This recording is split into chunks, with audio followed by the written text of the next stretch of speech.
Hello students. अपन rainbow book से पहला चैप्टर वाटर पढ़ रहे थे और इस वाटर चैप्टर के अपन ने दो पैराग्राफ पढ़ लिए थे। दो पैराग्राफ जो अपन ने पढ़ा था उसके अंदर अपन ने तीन चार तरह के क्वेश्चन किया था। एक तो पहला जो क्वेश्चन था वो ये था कि ट्रू एलिक्सर क्या है जीवन का। नंबर दो अपन ने जो पढ़ा था वो ये था कि वह कौन सी चीज़ है जो लिबियन डेजर्ट और वैली ऑफ नील जो है उन दोनों में यानी कि डिफरेंस ले आती है। तीसरा जो अपन ने पढ़ा वो ये पढ़ा कि इजिप्ट का निर्माण कैसे हुआ, और चौथा ये पढ़ा कि इस अर्थ के सरफेस पे वाटर है वो सबसे वंडरफुल और पोटेंट यानी कि थिंग कैसे है। तो ये इतना अपन पढ़ चुके थे और आज अपन तीसरा पैराग्राफ पढ़ने वाले हैं, तो इसको अपन पढ़ेंगे। तो देखिए इम्पोर्टेंट पैराग्राफ है ये, और इसमें तीन चार दो दो नंबर के यानी कि क्वेश्चन बनता है। तो आज का जो वीडियो रहेगा वो उसमें यानी कि ज़्यादातर जो संभावना ये है कि दो नंबर का क्या है आपके एग्जाम के अंदर क्वेश्चन आए। तो तीन चार यानी कि क्वेश्चन इसके अंदर बनेंगे। तो ये पैराग्राफ बहुत ज़्यादा इंपॉर्टेंट है, इसलिए ज़रूरी ये है कि आप इस पूरे यानी पैराग्राफ को और अगले पैराग्राफ को भी यानी कि क्या करें, लास्ट तक वॉच करें। तो इसमें दो तीन क्वेश्चन बनेंगे, मैं बताऊंगा साथ साथ कौन कौन से क्वेश्चन बनेंगे। तो देखिए कि देयर इज नथिंग, कि ऐसा कुछ भी नहीं है, विच एड्स जो अभिवृद्धि करता है, सो मच बहुत ज़्यादा अभिवृद्धि करता है। किस में अभिवृद्धि करता है? To the beauty of the countryside, यानी कि जो कंट्री साइड है, ग्रामीण इलाका है, उसकी सुंदरता में अभिवृद्धि करता है। ऐसी और कोई चीज़ नहीं है एज वाटर, जितना कि एक पानी करता है। मतलब एक ग्रामीण क्षेत्र की यानी कि खूबसूरती यानी बढ़ाने में जितना वाटर का यानी कि रोल है उतना और कोई दूसरी चीज का रोल ही नहीं है। बी इट, चाहे तो क्या हो सकता है ग्रामीण क्षेत्र में, यानी कि ग्रामीण क्षेत्र की खूबसूरती बढ़ाने के लिए जस्ट ए लिटिल स्ट्रीम, कि एक छोटा सा यानी स्ट्रीम हो, झरना हो, जो ट्रिकलिंग, जो बहता है, बूंद बूंद करके बहता रहता है, ओवर द रॉक्स, किसके ऊपर से? चट्टानों के ऊपर से। तो चाहे तो क्या हो सकता है गांव की खूबसूरती बढ़ाने में, वह झरना जो चट्टानों के ऊपर से यानी कि बहता रहता है वो हो, और ए लिटिल पॉन्ड, या क्या हो, एक छोटा तालाब हो, बाय द वे साइड, कहाँ? रोड के किनारे, वेयर जहाँ पर द केटल क्वेंच, मवेशी है वो बुझाते हैं, देयर थ्रस्ट, अपनी प्यास बुझाते हैं, ऑफ एन इवनिंग, शाम के समय। तो कहने का मतलब क्या है कि वाटर ये ऐसी चीज है जो कंट्री साइड की क्या करती है, ब्यूटी को चार चांद लगा देती है। तो यहाँ पे इंपॉर्टेंट दो नंबर का क्वेश्चन बनेगा कि हाउ डज वाटर एड्स, कि how does a water aids, कि वाटर है वो कैसे एड करता है to the beauty of the countryside, यानी जो कंट्री साइड है, ग्रामीण क्षेत्र है, उसकी खूबसूरती को वाटर कैसे एड करता है, बढ़ाता है। तो अपन कैसे करेंगे? वाटर एड्स, पानी है वो अभिवृद्धि करता है, किसकी अभिवृद्धि करता है? To the beauty of the countryside, ग्रामीण क्षेत्र की ब्यूटी को बढ़ाता है। तो और वह कैसे बढ़ाता है? व्हेन इट ट्रिकल्स, जब यानी पानी ट्रिकल करता है, बूंद बूंद करके गिरता है, ओवर द रॉक्स, चट्टानों के ऊपर से, और या व्हेन इट क्वेंचेज, या जब पानी क्वेंचेज, प्यास बुझाता है, किसकी? क्वेंचेज यानी कि थ्रस्ट, प्यास बुझाता है, ऑफ किसकी? ऑफ द केटल, केटल की, कहाँ पे? यानी कि वे साइड, यानी कि जो पॉन्ड है, रोड के किनारे जो तालाब है वहां पे। तो ये इंपॉर्टेंट अपना क्वेश्चन बन चुका है। अब आगे देखिए, द रेन फेड टैंक्स, कि वर्षा भरित यानी जो तालाब है, वो टैंक, वो तालाब जो केवल बारिश के पानी से यानी भरते हैं, देट आर सो कॉमन, ये बहुत ज़्यादा कॉमन है इन साउथ इंडिया, किसके अंदर? साउथ इंडिया के अंदर, कि जो वर्षा भरी जो तालाब है वो साउथ इंडिया के अंदर, दक्षिण भारत में कॉमन है। अलास, लेकिन अलास यहाँ पे देखिए क्या एक्सप्रेशन दिया गया है, यानी कि दुख की बात ये है, ऑफन सो सैडली नेग्लेक्टेड, उसको नेग्लेक्ट किया जा रहा है, इन देयर मेंटेनेंस, उनके मेंटेनेंस में, उनके यानी कि रख रखाव में। मतलब क्या है? रेन फेड जो टैंक है वो साउथ इंडिया में कॉमन है, लेकिन दुख की बात क्या है, उनको नेग्लेक्ट किया जा रहा है उनके यानी कि रख रखाव में। और यही जो यानी कि जो रेन फेड टैंक्स है वो आ रहे चेयरिंग साइट, चेयरिंग साइट देता है, आनंददायी दृश्य यानी कि देता है। व्हेन दे आर फुल, जब ये रेन फेड टैंक्स क्या होता है, फुल भरे हुए होते हैं, तो यानी कि ये तालाब जब पानी से भरे हुए होते हैं। कहने का मतलब क्या है, गांव के अंदर अपन जो रेन फेड टैंक है अपन बोल देंगे, अपन जो गांव में ज़्यादातर जोहड़ नाम से यानी कि उन्हें पुकारते हैं, अगर जोहड़ पानी से फुल भरे होते हैं तो ये हमें चेयरिंग साइट देता है। हम हर किसी का यानी कि मन होता है कि हम यानी कि उसे तालाब के पास खड़े और यानी कि सेल्फी ले। तो इस तरह का कहने का मतलब कि अगर सूखा होगा तो यानी कि हम उसके पास तक जाने से यानी कि कतराएंगे। तो ये रेन फेड टैंक है। दे आर ऑफ कोर्स, और ये जो रेन फेड टैंक है वो निश्चित ही सेलो होते हैं, यानी कि कम गहरे होते हैं। और but this is less evident, लेकिन ये कम प्रमाणित है, since the water is silt laden, क्योंकि इसके अंदर पानी है वो कैसा है, सिल्ट लेडन वाला है, गाद वाला है, कीचड़ वाला पानी रहता है। And throws the light back, और जिसके कारण उसका प्रकाश है वो वापस चला जाता है। मतलब उस तालाब के अंदर क्या कुछ है वो हमें दिखाई नहीं देता है। कारण क्या है, सिल्ट लेडन के कारण। और and the bottom does not therefore, और इसी कारण जो इनका बॉटम है, जो पेंदा है रेन फेड टैंक्स का, वो does not therefore show up, दिखाई नहीं देता है। तो ये इस तरह से अपने यानी कि रेन फेड टैंक जो साउथ इंडिया के अंदर कॉमन है उसके बारे में पढ़ा। दीज टैंक्स, और ये जो टैंक्स है, प्ले ए विटल रोल, महत्वपूर्ण रोल निभाता है in a South Indian agriculture, South Indian agriculture के अंदर, साउथ इंडियन कृषि के अंदर। कौन से रेन फेड टैंक्स है वो, इन मैसूर, मैसूर के अंदर फॉर एग्जाम्पल के रूप में, मच ऑफ द राइस, ज़्यादातर जो चावल है, इज ग्रोन इन देम, इसी के अंदर उगते हैं। तो यहाँ पे इंपॉर्टेंट क्वेश्चन निकलेगा कि व्हाट रोल, कौन से यानी कि रोल है, डू वाटर टैंक्स प्ले, जो वाटर टैंक प्ले करते हैं in South Indian agriculture, South Indian यानी कि कृषि के अंदर, यानी कि वह कौन सा यानी कि रोल है जो वाटर टैंक है वो प्ले करते हैं साउथ इंडियन एग्रीकल्चर में। तो अपन क्या करेंगे, रेन फेड जो वाटर टैंक्स है, अपन आंसर क्या लिखेंगे, यानी कि जो रेन फेड टैंक है वो क्या रोल निभाते हैं साउथ इंडियन एग्रीकल्चर में, तो अपन लिखेंगे रेन फेड वाटर टैंक्स वो क्या करते हैं, play an important role, important role निभाते हैं इन साउथ इंडियन एग्रीकल्चर, किसके अंदर, जो साउथ इंडियन जो कृषि है उसके अंदर रेन फेड टैंक है वो इंपॉर्टेंट रोल निभाते हैं। जैसे कि एग्जाम्पल रूप में इन मैसूर, मैसूर में यानी कि मच ऑफ द राइस, ज़्यादातर जो चावल है वो इज ग्रोन इन देम, वो इसी के अंदर यानी कि उगते हैं। तो ये क्वेश्चन भी अपना इंपॉर्टेंट हो गया कि जो रेन फेड टैंक है वो साउथ इंडियन एग्रीकल्चर में कैसे रोल निभाते हैं, इंपॉर्टेंट रोल निभाते हैं, क्योंकि मैसूर के जो ज़्यादातर जो चावल है वो किसके अंदर उगते हैं, इसी के अंदर ही उगते हैं। तो अपने दो क्वेश्चन हो गए, एक तो वाटर है वो कंट्री साइड की यानी खूबसूरती कैसे बढ़ाता है, और दूसरा ये है कि जो रेन फेड टैंक है वो साउथ इंडियन एग्रीकल्चर के लिए यानी कि किस तरह से अपना रोल निभाते हैं। अब अगला देखिए, सम ऑफ दीज टैंक्स, और इनमें से कुछ जो टैंक्स है आर सरप्राइजिंगली लार्ज होते हैं, बहुत बड़े होते हैं।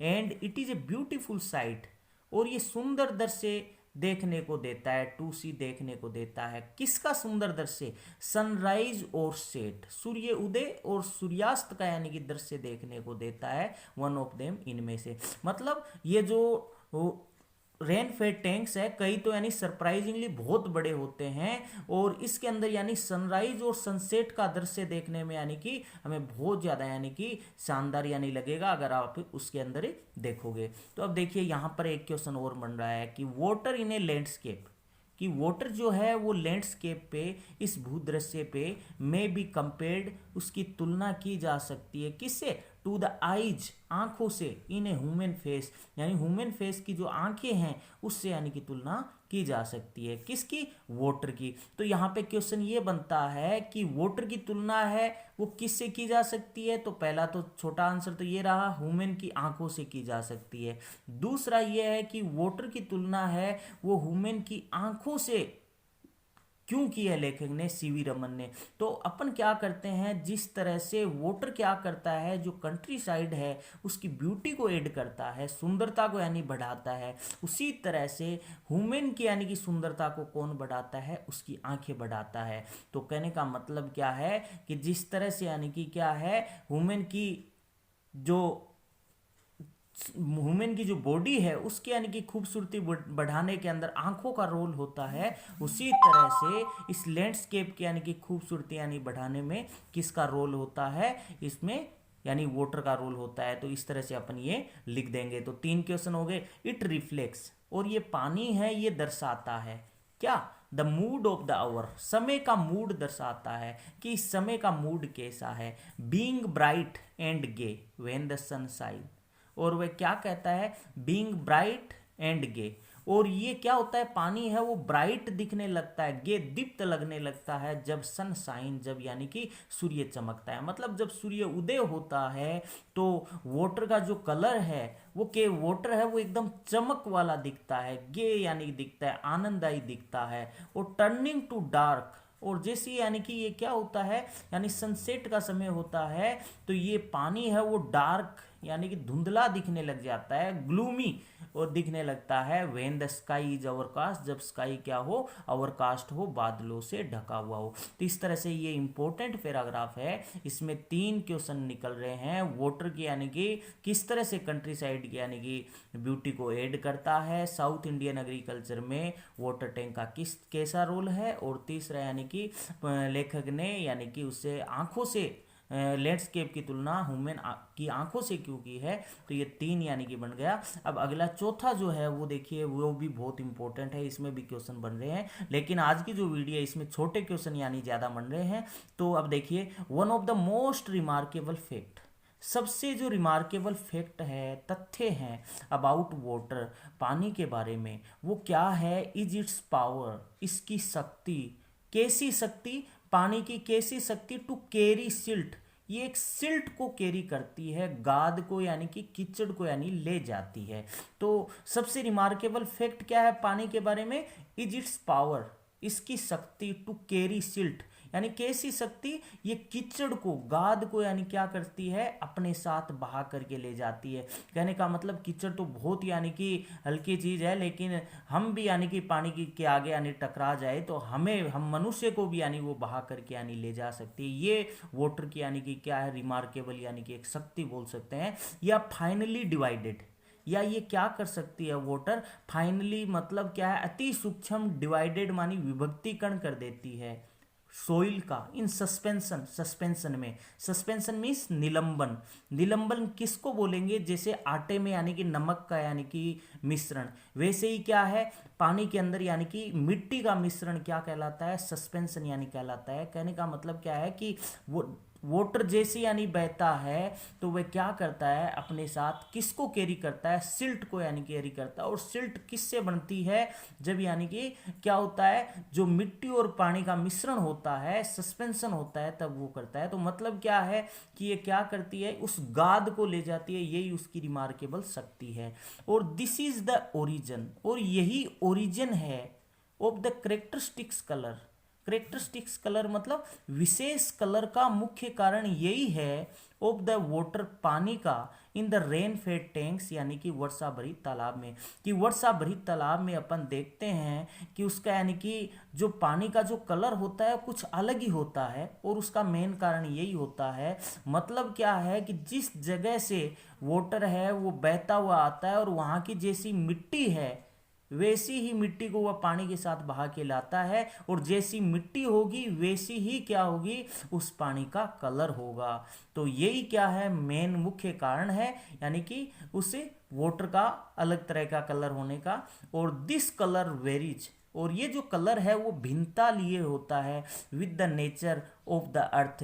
किसके कारण, इंपॉर्टेंट लाइन है कि ये जो कलर है वो भिन्नता लिए होता है with the nature of the earth, यानी कि अर्थ, मिट्टी की प्रकृति के कारण, in the catchment area, catchment area means यानी जो जल ग्रहण क्षेत्र है उसकी मिट्टी की प्रवृत्ति के कारण ये कलर यानी भिन्नता लिए होता है। मतलब क्या है कि अपन देखते हैं रेनफेड जो वाटर टैंक होता है उसके अंदर पानी का कलर अलग अलग होता है। वो किसके कारण होता है? नेचर ऑफ द अर्थ यानी कि मिट्टी की नेचर के कारण। यानी कहने का मतलब जहां से पानी बह करके आया है वहां की मिट्टी किस तरह की है, पानी में जिस तरह की मिट्टी बह के आई है वैसा ही कलर यानी कि उसमें रेनफेड वाटर टैंक में आता है। एंड इज मोस्ट विविड, और ये जो कलर है बहुत ज़्यादा चटकीला होता है। इमीडिएटली तुरंत आफ्टर ए फ्रेश इनफ्लो यानी कि किसके बाद? ताज़ा अंतः प्रवाह के साथ फ्लोइंग रेन, जब बारिश के साथ यानी वह बहता है, यानी बारिश के साथ बहता है तो अपन तुरंत क्या देखते हैं? वाटर का कलर यानी बहुत ही ज़्यादा क्या होता है?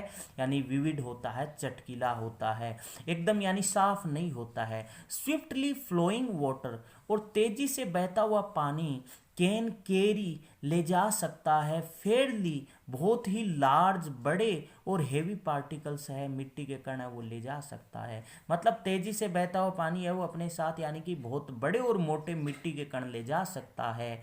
और द फाइनेस्ट यानी जो पार्टिकल्स है, सूक्ष्म जो कण है, हाउअर रिमेन फ्लोटिंग, यद्यपि वो क्या करते रहते हैं? उस पे बहते रहते हैं विद इन द लिक्विड, उस यानी लिक्विड के ऊपर, उस यानी कि पानी के ऊपर, इन स्पाइट ऑफ किसके बावजूद? देर ग्रेटर डेंसिटी, अपना ज़्यादा घनत्व होने के बावजूद। मतलब क्या है? उस मिट्टी के जो पार्टिकल्स है, कण है, उनका ग्रेटर डेंसिटी होती है लेकिन फिर भी क्या है? वो वाटर का जो लिक्विड है उसमें यानी कि तैरता रहता है। तो क्वेश्चन ये बनता है डिस्क्राइब कीजिए फॉर्मेशन ऑफ सिल्ट, यानी कि सिल्ट का निर्माण का वर्णन कीजिए बाई रिवर वाटर, जो कि यानी रिवर वाटर के द्वारा किया जाता है। मतलब नदी का पानी कीचड़ का निर्माण कैसे करती है? तो कीचड़ का निर्माण कैसे करेगी कि रिवर वाटर है वो क्या करती है? कैरीज ले जाती है विद इट, अपने साथ क्या ले जाती है? अर्थ ले जाती है, अर्थ ऑफ द कैचमेंट, यानी कि जल ग्रहण क्षेत्र की मिट्टी ले जाती है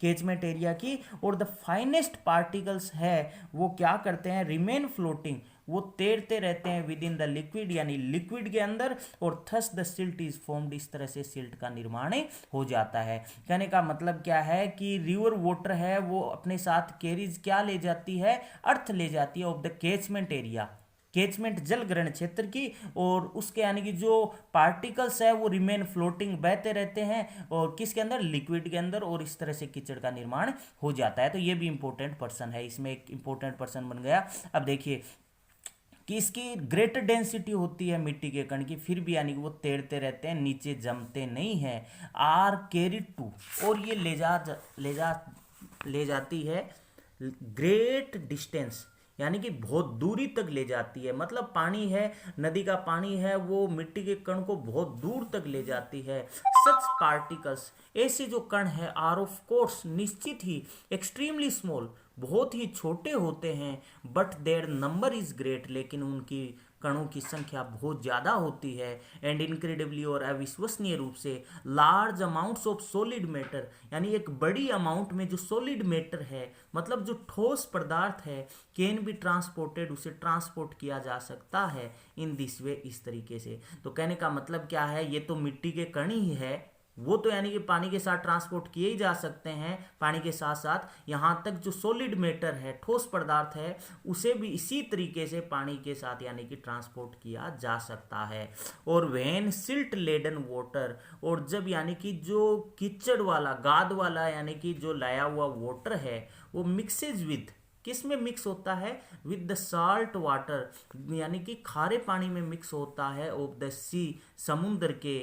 तो कहने का मतलब क्या है कि जब यानी कि बारिश बरसती है तो सबसे पहले अपने गांव का यानी जो रेन वाटर टैंक है उसमें जाता है। जब वो पूरा भर जाता है तो वही पानी नदी की ओर जाता है, और जब नदी भर जाती है तो यानी कि वो हमारे जो समुद्र है, खारे पानी का समुद्र, उसकी ओर जाता है। तो कहने का मतलब जब ये सिल्ट लेडन वाटर है खारे पानी के अंदर मिक्स होता है समुद्र में, तो क्या होता है? देयर इज ए रैपिड, वहाँ पे एक तेजी से प्रेसिपिटेशन होता है। प्रेसिपिटेशन का मतलब अवक्षेपण होता है, वृष्टिपात होता है, या यहाँ पे गिरने से बोल देंगे कि वह जो यानी कि सॉलिड मैटर है वो गिरता है ऑफ द सस्पेंडेड मैटर के रूप में, यानी कि जो सस्पेंडेड मैटर था, निलंबन यानी कि जो था, यानी कि जो मिट्टी और पानी का जो घोल था वो किसके अंदर यानी कि गिरता है, समुद्र के अंदर यानी कि गिरता है। और थस और दिस कैन बी रेडिली, और इसको रेडिली मानी सरलता से सीन देखा जा सकता है, व्हेन वन जब कोई ट्रेवल्स करता है बाई किसके द्वारा, स्टीमर के द्वारा, मतलब जहाज के द्वारा, डाउन किसके अंदर, एक ग्रेट रिवर, एक बड़ी नदी के अंदर, टू द डीप स्काई यानी कि टू द डीप सी, यानी कि एक ग्रेट रिवर से लेकर के एक बड़ी गहरी यानी कि समुद्र के अंदर कोई यानी कि यात्रा करता है तो ये देखा जा सकता है। कहने का मतलब क्या है, जैसे ही ये क्या होता है, जो सस्पेंशन यानी कि मैटर किसके अंदर गिरता है, खारे पानी में मिलता है, तो इसको आप आसानी से कब देख सकते हो, जब आप एक नदी से यानी कि एक गहरे यानी कि समुद्र में जा रहे हो जहाज से, तब आप ऐसा गिरते हुए देख सकते हो। अब देखिए, the colour of the water changes, और जो पानी का जो कलर है वो चेंज होता यानी कि जाता है, पानी का कलर है वो बदलता यानी कि रहता है, सक्सेसिवली लगातार, फ्रॉम मडी रेड, सबसे पहले क्या होता है, यानी पानी का कलर मडी रेड होता है, मतलब गंदला यानी कि लाल कलर का होता है या ब्राउन का होता है, ऑफ सिल्ट यानी उस कीचड़ का, थ्रू वेरिंग शेड्स, और वह अनेक यानी शेड लेता हुआ, अनेक छाया लेता हुआ, अनेक परछाई लेता हुआ, ऑफ येलो, मतलब क्या है, मडी रेड से यानी कि कुछ समय बाद वही पानी पीले कलर का यानी कि रूप धारण करेगा, पीला हो जाएगा, एंड ग्रीन, उसके बाद यानी कि वो हरा हो जाएगा फाइनली, और अंत में टू द ब्लू, अंत में वह नीला हो जाता है, ऑफ द डीप सी, जब वो गहरे यानी समुद्र में मिल जाता है। तो मतलब इस तरह से पानी है वो अनेक तरह की यानी छाया लेता है, मडी रेड से येलो, येलो से ग्रीन, और फाइनली जब वो गहरे समुद्र में गिरता है तो कलर कैसा हो जाता है, उसका नीला कलर हो जाता है। तो इस तरह से यानी कि ये, अब देखिए, दोज ग्रेट ट्रेक्स, ट्रेक्स मानी खंड, ये बड़े बड़े जो खंड है ऑफ लैंड, भूमि के, हैव बीन फॉर्म्ड, इसका निर्माण किया गया, बाय सिल्ट, सिल्ट के द्वारा, यानी कि कीचड़ के द्वारा, गाद के द्वारा, थस डिपोजिटेड, जो कि यहाँ इस तरह से जमा हो गए। कहने का मतलब क्या है कि अपन देखते हैं कि जो मिस्र देश है उसके अंदर बड़े बड़े यानी कि भूमि के यानी ट्रैक्ट बने हुए हैं, खंड बने हुए हैं, और वो खंड किसके कारण बने हुए हैं, यानी कि मिस्र का निर्माण किसके हुआ है, यानी स्वयं नील नदी के द्वारा। कैसे हुआ कि नील नदी है वो अपने साथ यानी कि सिल्ट को यानी कि लेके आई, और वहां यानी ला करके यानी कि वह क्या कर देती है, डिपोजिट कर देती है। तो मतलब वहां के बड़े बड़े खंड है वो उसी के द्वारा निर्माण यानी कि हुए। और क्या होता है, एंड एविडेंट, और इज एविडेंट, और ये प्रमाणित है, ऑन एन एग्जामिनेशन, एग्जामिनेशन पे, of the soil in alluvial area, alluvial area मतलब जो जलोढ़ क्षेत्र की जो मिट्टी है उसके यानी परीक्षण से ये पता चला है कि क्या पता चला है, प्रश्न बनेगा यहाँ 2 नंबर के, यानी कि बड़े बड़े ट्रैक्ट किससे बने हैं, बड़े बड़े यानी जो ट्रैक्ट है वो किससे फॉर्म हुए हैं, यानी कि सिल्ट से बने हुए हैं, जो नदी यानी लेके आती है। और सच लैंड, और ऐसी भूमि जिसके अंदर यानी क्या है, दूसरी जगह से यानी कि क्या होता है, वो सिल्ट यानी कि लेके आती है नदी, वह वहां ले जा जमा देती है, ऐसी यानी जो भूमि है, कंसिस्टिंग जो बनी हुई है, एज इट डज और फाइनली डिवाइडेड मैटर, यानी अति सूक्ष्म डिवाइडेड मैटर से यानी वो वहां पे बनी हुई है, इज यूजुअली, सामान्यतः, वेरी फर्टाइल, बहुत ही ज्यादा यानी कि उपजाऊ होती है। मतलब क्या है, जिस तरह से यानी कि जो नील नदी है वो अबिसिनिया के जो हाईलैंड्स ऑफ अबिसिनिया है और रिमोट कॉर्नर ऑफ अफ्रीका है, वहां से वो मिट्टी को यानी पानी के साथ बहा करके लाती है, और वही यानी कि जो सस्पेंडेड यानी कि सोइल है वो आकर के कहाँ जम जाती है, कहाँ डिपोजिट कर देती है, मिस्र के अंदर डिपोजिट कर देती है। इसके कारण वहां की जो मिट्टी है वो उपजाऊ हो जाती है। तो कहने का मतलब क्या है कि लेखक जहां खड़ा था वो एक तरफ क्या थी, यानी ग्रीनरी थी, और एक तरफ डेजर्ट था। उनका मेन कारण यही था कि इस तरह एक तरफ यानी कि क्या थी, यानी कि वहां की मिट्टी उपजाऊ थी, वो किसका कारण था, यानी नील नदी का यानी कि कारण। तो इस तरह से, और दूसरी तरफ यानी नील नदी नहीं थी इसलिए वहां पर रेगिस्तान था। तो इस तरह से अपना ये 2 पैराग्राफ हुआ, इसमें 3-4 तरह के यानी कि क्वेश्चन हुए। तो 3-4, पहला जो पैराग्राफ है उसके अंदर यानी 3 क्वेश्चन यानी कि बन रहे थे। पहला यानी कि वाटर है वो किस तरह से कंट्री साइड की ऐड करती है, सुंदरता को बढ़ाता है। दूसरा ये था कि यानी कि लेखक है वो वुमेन की आंखों की तुलना है वो लैंडस्केप से यानी कि वाटर से यानी कि क्यों करता है। और साथ में यानी कि साउथ इंडियन एग्रीकल्चर में यानी कि जो रेनफेड टैंक है उसका क्या रोल है इसके अंदर अपन ने पढ़ा, यानी कि जो सिल्ट का निर्माण है वो कैसे होता है। तो इस तरह से अपना ये पार्ट हुआ और इसको लास्ट तक वॉच करें। Thank you.